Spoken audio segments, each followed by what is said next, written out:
If you read the Bible, Abraham had 3 wives. That's correct. Solomon, how many wives he had? He had 700 wives. Again, correct, and 300 concubines. It is later on the church has put a ban that Christians should marry only one, not the Bible. But are we forgetting what happened to Abraham? Yeah, Abraham had more than one woman, Sarah, Hagar, and later Keturah. But who told him to take Hagar? Not God. It was Sarah's idea because they doubted God's timing. And the moment he brought in the second woman, jealousy, abuse, division, Hagar despised Sarah. Sarah mistreated Hagar. Ishmael and Isaac's descendants remained divided for generations. So Abraham's story isn't proof God approves of polygamy.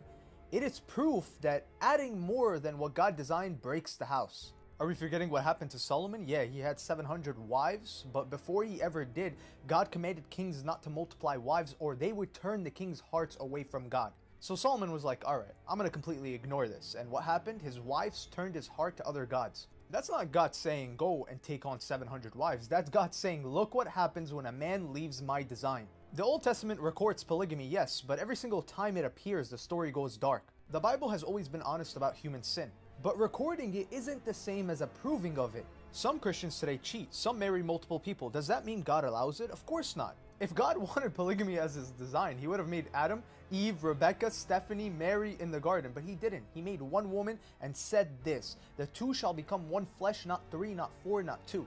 Even at the beginning when humans needed to multiply quickly, God didn't give Adam multiple wives because speed wasn't more important than design. When Jesus came, he didn't let the church ban polygamy like you say. Jesus himself reaffirmed God's original plan.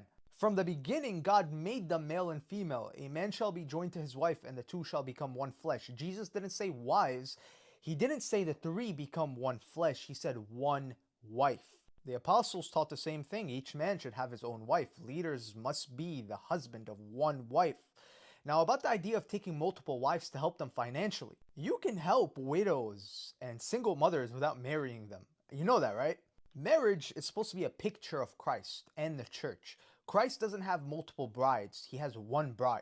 And truthfully, if your heart, body, and affection are divided among multiple women, your devotion will be divided too. And a divided heart can't fully belong to God or anyone else. There is absolutely no way you can love multiple people at the same time, especially when intimacy is involved equally. And Jesus taught us to live outside of this flesh, but through the Spirit. In order to connect to God, we must purify ourselves. Living through our flesh is not going to bring us to the purest form of creation.